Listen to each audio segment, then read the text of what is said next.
Marangkada na ngayong araw ang Bakuna Eskwela program ng DepEd at Department of Health.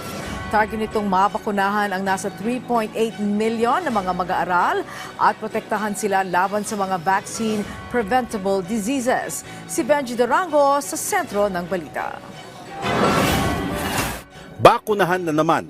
Matapos ilang taon na masuspinde dahil sa pandemya, muli na naman binuksan ang Bakuna Eskwela sa mga grade schoolers. Nagtandem ang DOH at DepEd para mapakunahan ang nasa 3.8 milyon na mga mag-aaral mula grade 1 to 7 sa buong bansa.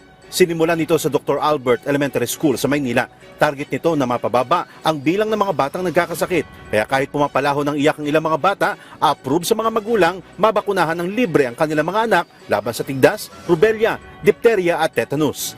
Sa datos ng DOH mula Enero hanggang Setyembre ngayong taon, nanguna sa listahan ng kaso ng cervical cancer kung saan kulang 8,000 na ang mga na-diagnose na kaso at higit kalahati na ang namamatay. Sinundan ito ng tigdas at rubella na nasa 11 naman ang namamatay mula sa mahigit 3,000 kaso. Nasa 25 naman ang nasawi sa mahigit 200 kaso ng diphtheria, habang lampas kalahati naman ang nasawi sa 81 kaso ng tetanus. Hindi naman daw ito sapilitan, sabi ng DOH, pero maglalaan sila ng panahon para maipaliwanag sa mga magulang ang mabuting may dudulot nito sa mga bata. Ni Asek Galban, yung auntie niya namatay ng cervical cancer.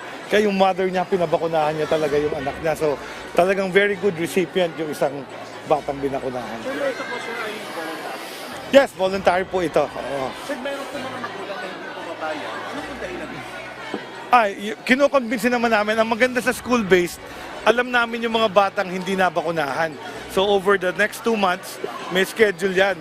Napupuntahan at nakakausap at nakukumbinsi pa namin. Binabalikan ng aming teams to talk to them kung bakit sila. Iba-iba rason.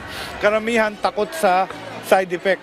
Dahil din sa mga isyu nung nakaraan tungkol sa bakuna, bumaba sa 40% o 4 sa kada 10 magulang ang pumapayag na mabakunahan ng anak. Nasa 90s na tayo, 90% ang willingness na magpabakuna.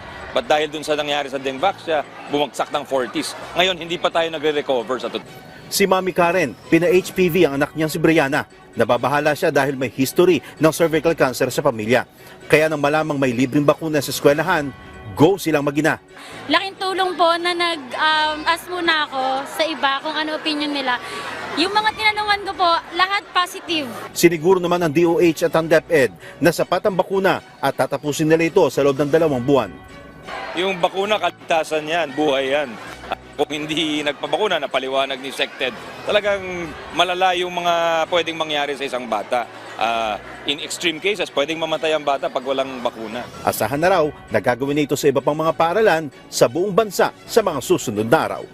Benji Durango, para sa Pambansang TV sa Bagong Pilipinas.